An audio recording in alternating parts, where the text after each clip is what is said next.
Deputy Lord Lieutenant, Madam Mayors, Councillors, esteemed guests, ladies and gentlemen, thanks very much for joining us this evening. I'd just like to take about 10 minutes of your time so that we can welcome you to this absolutely wonderful exhibition and talk a little bit about what's in store over this incredible weekend of celebrations.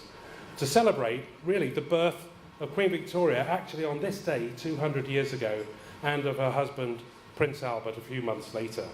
So first of all, what I'd like to do is to introduce our new Mayor of East Cowes, Councillor Jane Rann, who's going to welcome our very esteemed guests, some of whom have spent a lot of time getting here for this evening. Thank you. Thank you. Thank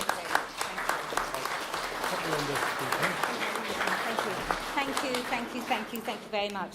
Right, well, on behalf of myself and my fellow town councillors, I would like to welcome you all, and especially Her Majesty's Deputy Lord Lieutenant, I'll go this way round, also seen, Brigadier Maurice Sheen, thank you, the Honourable, I've got to get this right because we had a change this afternoon, second Mayor of Coburg, Honourable Dr. Birgit Weber. Got there. Thank you. The esteemed relatives of Abdul Karim, the Said family, and Sonia Perotti, hello, representing the German Embassy.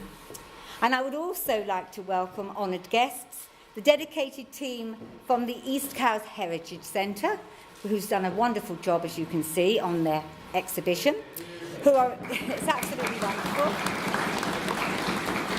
You're going to find it very interesting. And I also wish to thank the East Cowes Community Partnership Committee, who have worked alongside our own staff to arrange this civic reception, which we hope you will all enjoy. Thank you very, very much. Thank you.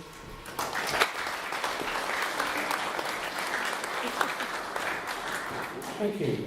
Now we'd like to ask the Mayor of Coburg to say a few words. Thank you.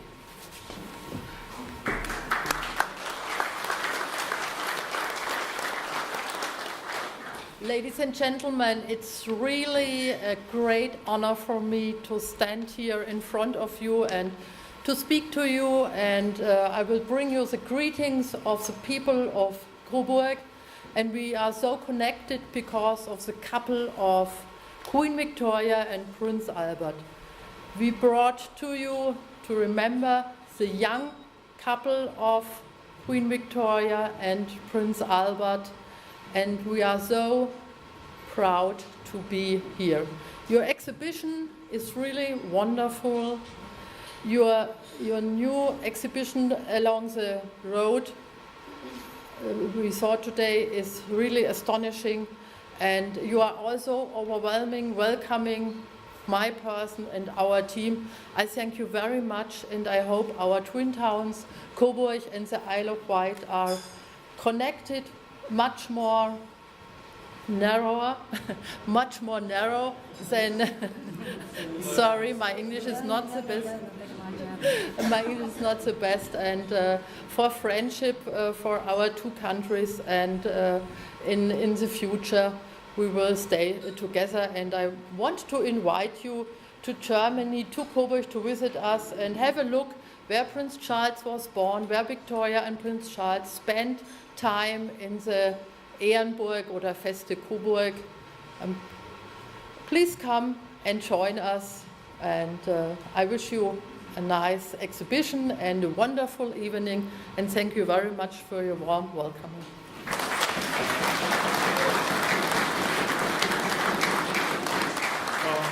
Thank you very much indeed, Madam Mayor. And you've probably seen Victoria and Albert are amongst us, and what a splendid couple you look. Thank you very much for being here with us today, and hopefully we'll get you up to the front of the stage in a few minutes so we can take photographs. If you're wondering actually what this pennant is, this is the symbol of Coburg behind us, so we're very lucky to have that up here on stage today. I'd now like to ask the Deputy Lord Lieutenant of the Isle of Wight, Maurice Sheen, to respond, please. Thank you. Madam Mayor, distinguished guests, ladies and gentlemen, it's a great privilege to come to East Cowes tonight on behalf of Her Majesty's representative, the Lord Lieutenant, Mrs. Susie Sheldon. She sends her regrets, but her regret is my delight. And I was asked to say a few words to extol the virtues of East Cowes, particularly with its royal connection. Now, as a Carisbrooke boy born and bred, this could be a very short speech. However, of course, we know that East Cowes is the royal town of the Isle of Wight.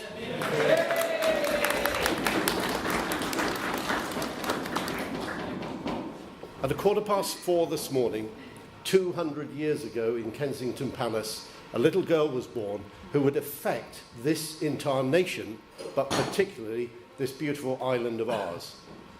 3 months later, a little further afield, in Schloss Rosenau in Coburg, Prince Albert was born. They shared the same midwife. And then, 20 years later, of course, they were married. And the 9 children that were the result of that marriage played and enjoyed the Isle of Wight as much as we all did when we were children in the wonderful house at Osborne. But of course, Queen Victoria came to East Cowes quite a bit before that. You'll remember she came, I believe, as a 12-year-old when she visited Norris Castle and stayed there. So her Isle of Wight roots go back further than Osborne. Osborne, 1845, and then, of course, we know, after the sad early death of Prince Albert, how Victoria spent virtually her 40 years of widowhood in Osborne. When I was a kid, there were old men, probably about the age I am now, who used to talk about seeing Queen Victoria in her carriage, and many people who talked about seeing Princess Beatrice, of course, probably the most loved princess for us islanders, the youngest child of Albert and Victoria, who lived even longer in East Cowes, because after Bertie, Edward VII, disposed of Osborne House, you know that Princess Beatrice was left virtually homeless. She'd become almost the carer to her elderly mother. She'd married, she had 3 children. She also had lost her husband very early on, and she had 4 children, one of whom was killed in the First World War, and so she stayed in East Cowes, and she stayed in Osborne Cottage and built Albert cottages for her children. But the life had gone out of Osborne after the old Queen had died, and so she stayed until 1912, and she came to Carisbrooke. So there's the Carisbrooke East Cowes connection, as well as the royal connection of East Cowes. But of course, the East Cowes connection with royalty goes further than Albert and Victoria, because we have wonderful representatives here tonight of the Romanov family, and it's a great honour to have them here, and the Russian royal family. We have a great service that was given to Victoria and the royal family by Abdul Karim and some of the other Munchis, and it's wonderful they are here. It's fantastic to have Coburg represented here this evening. So as one, we can celebrate this wonderful royal connection that the Isle of Wight enjoys, but East Cowes sees as very special. And then your service to the Crown continues during the Second World War, and the great work which went on in here supporting the armed forces of another monarch. And so it continues, and long may it continue. So Carisbrooke boy or no Carisbrooke boy, I would say, well done East Cowes, well done the Heritage Society, well done the Isle of Wight Society, and all the helpers that have made this possible. And you have done a superb job. I feel inadequately dressed this evening here, because some of you are so splendidly dressed, including your mayor. But thank you very much for the honour of being here, and may East Cowes continue to flourish, and always be proud of that royal connection. East Cowes put the Isle of Wight on the map. Thank you.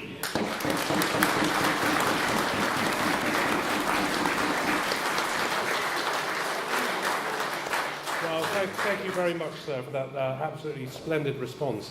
Now, we've got a little bit of present giving to go through now, because we're incredibly lucky that Timothy Harris from Isle of Wight Glass has created 2 commemorative bowls, and they're over here, and they're now going to be presented by the Mayor to the Said family and also to the Mayor of Coburg. So if we could just do that, please. And Timothy, can I just say, I looked at those bowls about half an hour ago. They're some of the most beautiful things I've seen created on the Isle of Wight. Timothy, of course, is one of the best glassmakers in the whole of the United Kingdom. So we're very lucky that he's here on the Isle of Wight. And the bowls are so lovely. We're going to put them at the front of the stage afterwards, if that's all right, with the Saeed family and the mayor, so that you can see them. Thank you.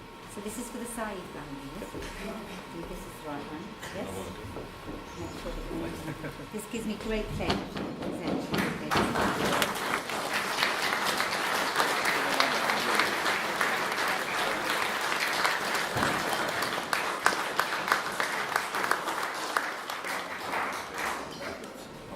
Thank you. Thank you so much. Thank you. There is a doctor.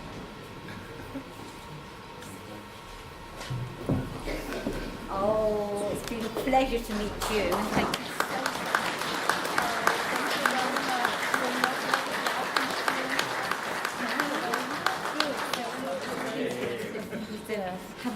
Thank you. Yes, be careful. Wonderful. Thank you very much. We love glass. We have a glass museum in the Rosendahl. Wonderful. Yeah, thank you so very much for coming. It's been a pleasure to have met you. And please enjoy the rest of the weekend. Thank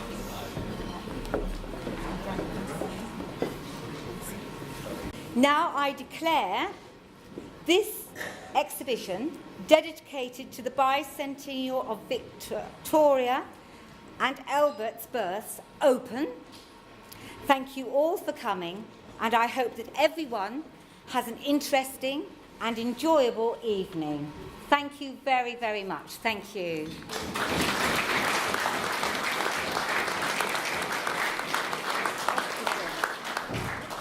Now, I've got some good news and bad news. I'm only going to be about 5 minutes up here. That's the good news. The bad news is, for those of you who are feeling comfortable at the front, I'm afraid we're going to have to get you up out of those seats at the end, because there's more to the exhibition and we're going to bring more of the exhibition here.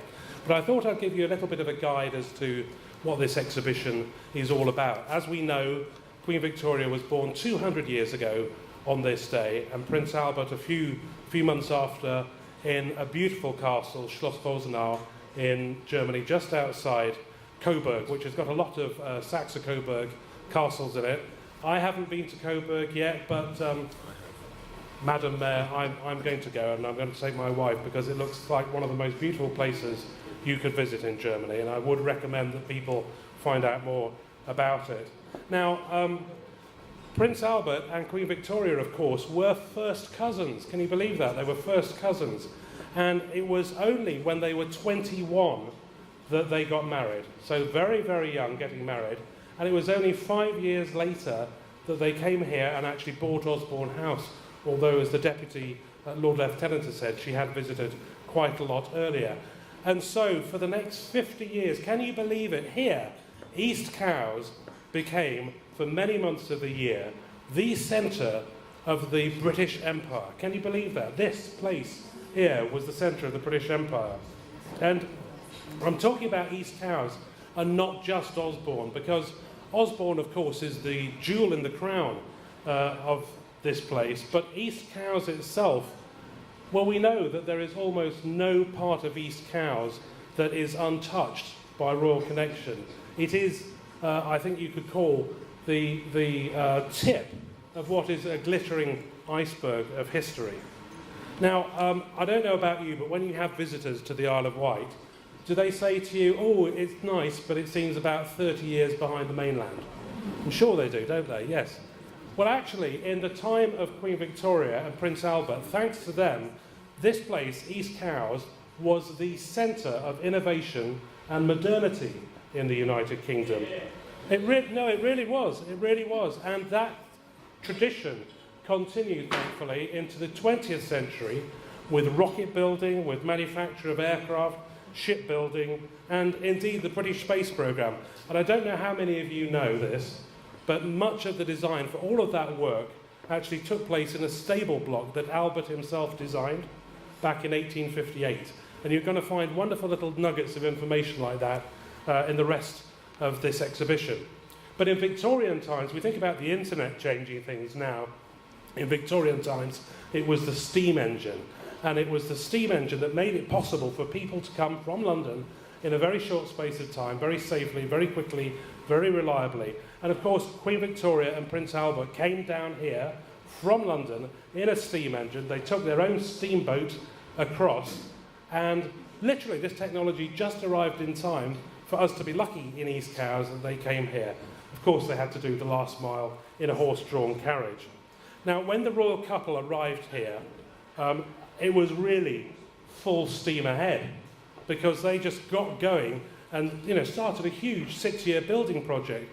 Now, we on the island are just content, aren't we, with a little bit of cladding and maybe a bit of decking at the front, but it was far more than that. I mean, East Cowes changed very quickly indeed. They bought up great big tracts of land around Osborne House, not just Barton Manor itself.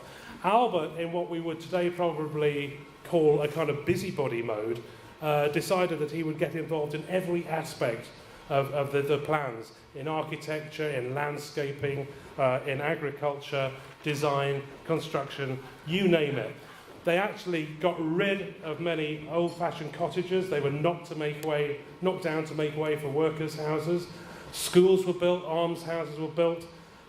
Barton became a model farm, and as I said, that contained all of the new forms of agricultural machinery available. This was the non plus ultra of the agricultural world in those days. St Mildred's Church at Whippingham was transformed and is now, well, it's a church fit for royals, and we hope you'll be able to come on Monday evening to listen to a wonderful talk by Susan House-Wade there on Queen Marie of Romania, who is Queen Victoria's granddaughter.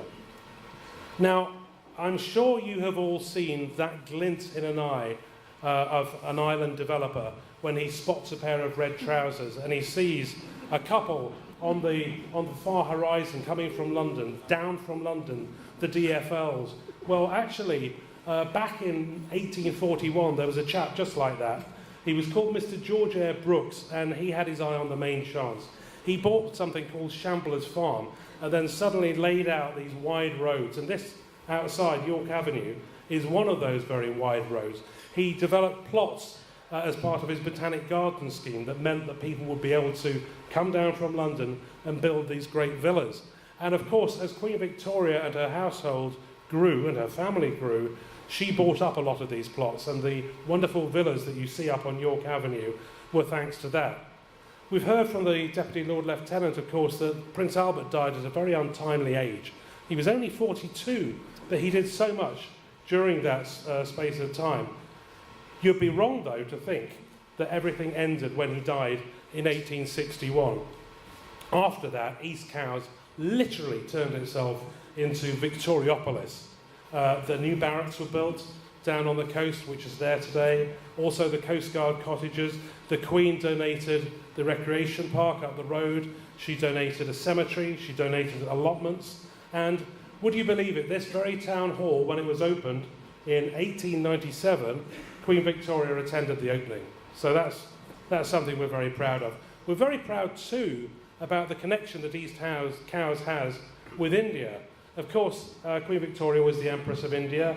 There's the beautiful Durbar room up there. There's the connection, of course, with her Munshi, Abdul Karim, and we're very, very pleased the Syed family, who are relatives, are here tonight.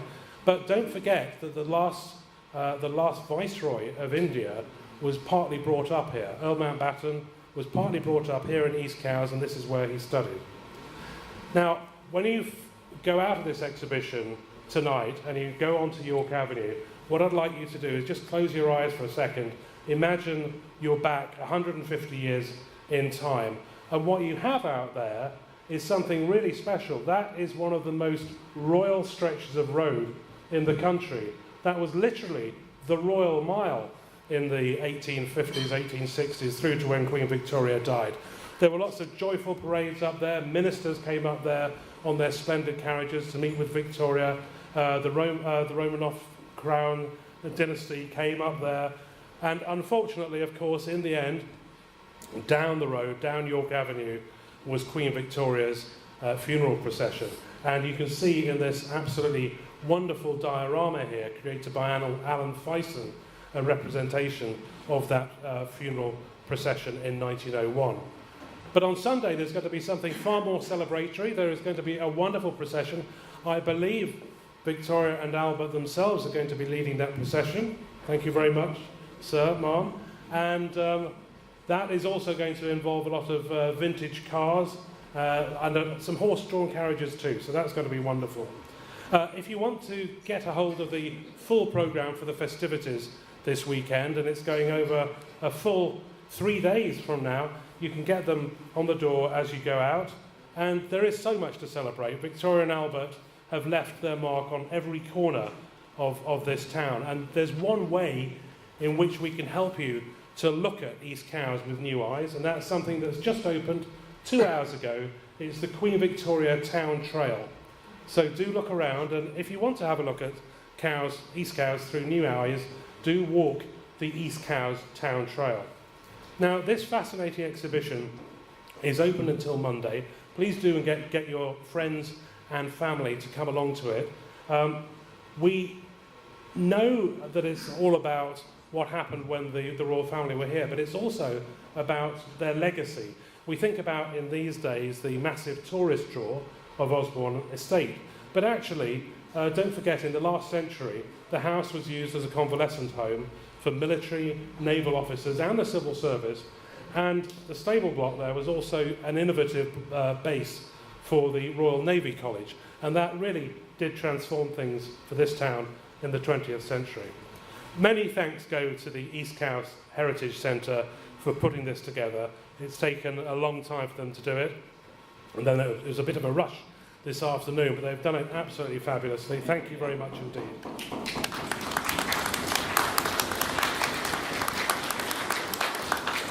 Thank you to all of you for taking part in this. It's absolutely wonderful. And if you've come in Victorian dress, then that is magnificent, and thanks for that. I'd like to say thanks to the sponsors as well of this weekend, Red Funnel, GKN and AMP Productions, just to mention a few. Also, heartfelt thanks to the Mayor and the councillors of East Cowes Town Council for sponsoring this civic reception, the East Cowes Community Partnership, and especially thanks to Councillor Carl Love and to David Hill, with great support from Bal Kitchen. They've been working absolutely tirelessly on this project for the last 2 years. Thank you.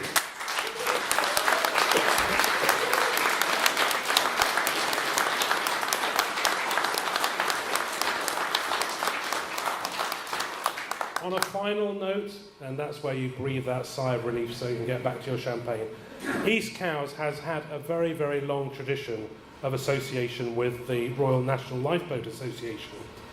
Prince Albert was a patron in 1849, and the Queen granted a Charter of Incorporation in 1860. Her Majesty always appreciated the efforts that were made to save lives at sea. Now, the RNLI ordered lifeboats for the first time from East Cowes in 1887, and over the next 100 years, 5 local firms constructed over 400 lifeboats here in East Cowes. Would you believe that? And today we still have the inshore lifeboat factory here. So if you have a look at some of the grey boards around here, you will see some of those lifeboats. Now, I'm going to leave you in a moment to enjoy the exhibition to the beautiful sound of the harp, played by the wonderful Teresa Ellis, and you may find yourself also caught or regaled by Mr. Charles Dickens. He's somehow come through a wormhole in space and time to be here. But just before that, I do have a little surprise. Yes, Carl and David, can you come to the front, please? Carl and David.